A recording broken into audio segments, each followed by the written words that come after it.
другого региона. Светлана Андреевна.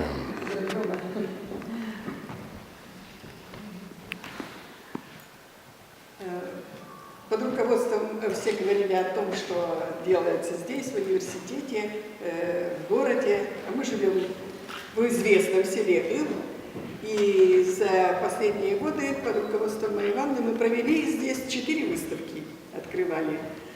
Даже перечислю. Началось все с бабушкиного сундука, затем была выставка «Черемуха», потом мы рассказали о Микушеве, который работал в нашей школе, Анатолий Константинович. В 1947 году он пришел работать в нашу школу, я только родилась в том году, проработал, стал большим ученым.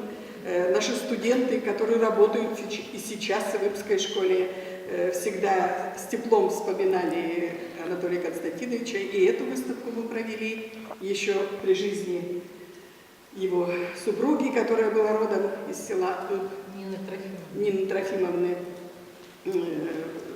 На школе висит доска мемориальная, посвященная Анатолию Константиновичу.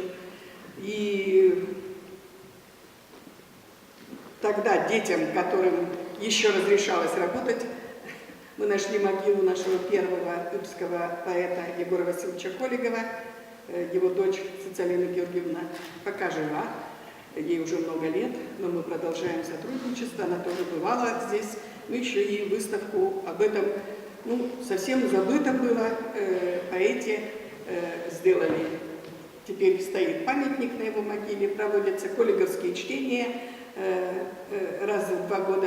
И в этом году мы выходим на республику в октябре месяце. Коллеговские чтения будут проведены в литературном музее.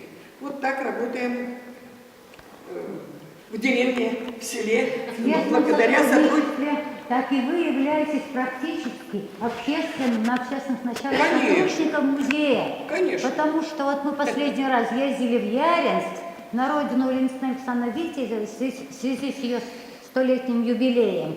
Так и вы проводили прекрасную экскурсию, начиная от университета, от здания университета и до Яринска.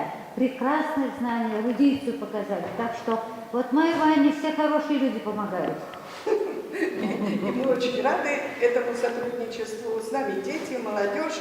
Поэтому деревня не умерла, живет, работает под чутким руководством мудрых людей. Спасибо большое.